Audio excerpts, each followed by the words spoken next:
Welcome back to Sober Readings. Today is Thursday, the 9th of July. Let's begin today's episode with the Serenity Prayer. God, grant us the serenity to accept the things we cannot change, courage to change the things we can, and the wisdom to know the difference. From Daily Reflections, I am an instrument. Humbly asked him to remove our shortcomings. And that's a line from 12 Steps and 12 Traditions, page 70. The subject of humility is a difficult one. Humility is not thinking less of myself than I ought to. It is acknowledging that I do certain things well. It is accepting a compliment graciously. God can only do for me what he can do through me. Humility is the result of knowing that God is the doer, not me. In the light of this awareness, how can I take pride in my accomplishments? I am an instrument, and any work I seem to be doing is being done by God through me. I ask God on a daily basis to remove my shortcomings, in order that I may more freely go about my AA business of love and service. From 24 Hours, July 9 AA Thought for the Day. Disillusionment and spiritual confusion mark our age. Many of us have cast aside old ideas without acquiring new ones. Many men and women are creeping through life on their hands and knees merely because they refuse to rely on any power but themselves. Many of them feel that they are being brave and independent, but actually they are only courting disaster. Anxiety and the inferiority complex have become the greatest of all modern plagues. In AA, we have the answer to these ills. So ask yourself today, have I ceased to rely on myself only? The meditation for the day. Disillusionment and doubt spoil life. The doubting ones are the disillusioned ones. When you are in doubt, you are on the fence. You are not going anywhere. Doubt poisons all action. Well, I don't know, so you don't do anything. You should meet life with a yes, an affirmative attitude. There is good in the world, and we can follow that good. There is power available to help us to do the right thing. Therefore, we will accept that power. There are miracles of change in people's lives. Therefore, we will accept those miracles as evidence of God's power. And today's prayer for the day. I pray that I will not be paralyzed by doubt. I pray that I may go along on the venture of faith. Today's meditation from Touchstones. The ultimate result of shielding men from the effects of folly is to fill the world with fools. And that's a quote from Herbert Spencer. We sometimes wish we could protect friends or loved ones from the consequences of their actions. We'd like to pick up the pieces after they've made a mess of their lives. Or we fail to look at the dark side of someone's motives because we want to see only the best. Perhaps it is our controlling willfulness that tries to make things into what we want rather than accepts things as they really are. In our masculine recovery, a deeper love allows us to have a respectful distance from others.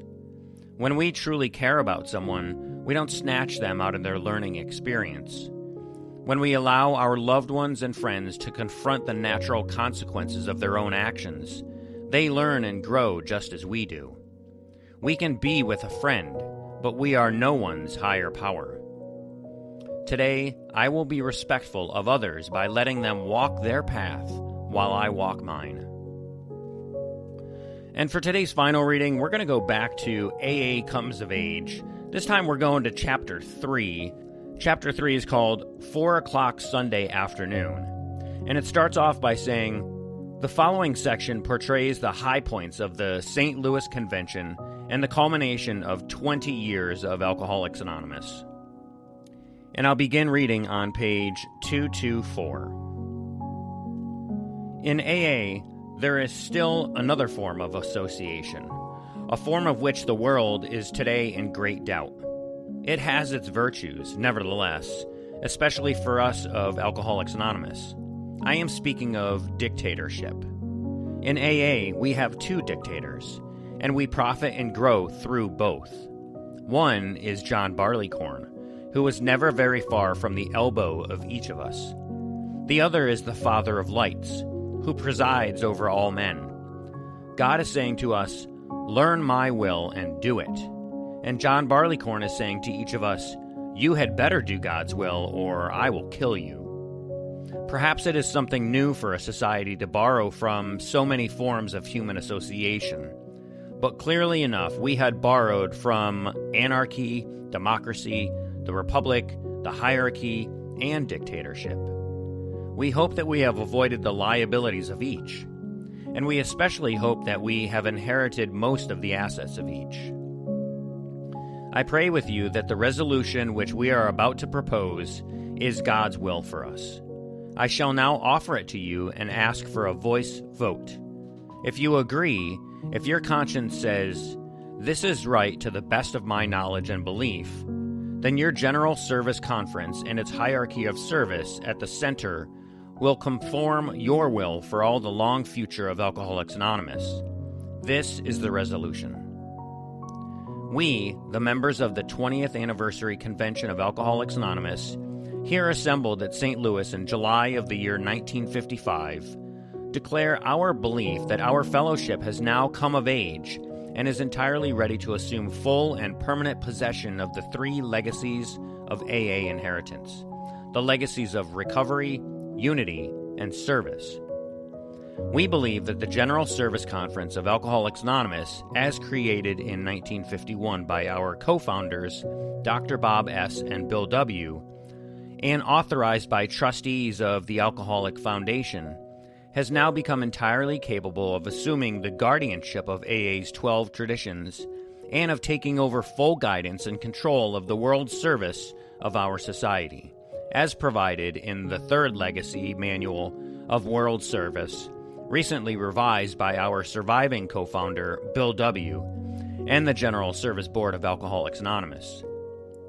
We have also heard with approval Bill W.'s proposal that AA's General Service Conference should now become the permanent successor to the founders of Alcoholics Anonymous, inheriting from them all their former duties and special responsibilities, thus avoiding in future time all possible strivings for individual prestige or personal power, and also providing our society with the means of functioning on a permanent basis. Be it therefore resolved that the General Service Conference of Alcoholics Anonymous should become, as of this date, July 3, 1955, the guardian of the traditions of Alcoholics Anonymous, the perpetuator of the world services of our society, the voice of the group conscience of our entire fellowship, and the sole successors to its co-founders, Dr. Bob and Bill. As it is understood, that neither the 12 traditions of Alcoholics Anonymous nor the warranties of Article 12 of the Conference Charter shall ever be changed or amended by the General Service Conference, except by first asking the consent of the registered AA groups of the world. These groups shall be suitably notified of any proposal for change and shall be allowed no less than 6 months for consideration thereof. And before any such conference action can be taken, there must first be received in writing, within the time allotted, the consent of at least 3/4 of all those registered groups who respond to such a proposal. And we further understand that as provided in Article 12 of the Conference Charter, the Conference binds itself to the Society of Alcoholics Anonymous by the following means: that in all its proceedings, the General Service Conference shall observe the spirit of the AA tradition, taking great care that the Conference never becomes the seat of perilous wealth or power, that sufficient operating funds plus an ample reserve be its prudent financial principle, that none of the Conference members shall ever be placed in a position of unqualified authority over any of the others, that all important decisions be reached by discussion, vote, and whenever possible, by substantial unanimity, that no conference action ever be personally punitive or an incitement to public controversy, that though the conference may act in the service of Alcoholics Anonymous and may traditionally direct its world services, it shall never enact laws or regulations binding on AA as a whole, or upon any AA group, or upon any member thereof, nor shall it perform any other such acts of government, and that, like the Society of Alcoholics Anonymous, which it serves, the conference itself will always remain democratic in thought and action. And that was a resolution read to the members of the conference, and it authorized the General Service Conference to act for Alcoholics Anonymous, basically creating governance within the society. And I chose this reading tonight because I think it's important to know the history of Alcoholics Anonymous and the traditions. And Tradition 9 says, AA, as such, ought never be organized, but we may create service boards or committees directly responsible to those they serve. And I hope you didn't find that reading too boring. I just find it interesting reading the history of Alcoholics Anonymous. And so I'd love to hear your thoughts and your comments on that reading and your requests if you would like me to read any other literature from Alcoholics Anonymous or sobriety in general. And so that's going to do it for today's episode of Sober Readings. Thank you so much for listening. If you'd like to be a guest reader on the show, I would love to have you. Just send me an email at soberreadingswithscott@gmail.com. And if you'd like to drop $1 in the virtual donation basket for today's readings, I would appreciate that as well. You can go to my website, soberreadings.com, and click the donate button. So again, thank you so much for listening. Stay sober, keep reading, and I'll catch you in the next episode. Until then, take care of yourselves and each other, and remember, just for today, don't drink, go to a meeting, and keep coming back. Have a great day, and as my friend Larry says, best day ever.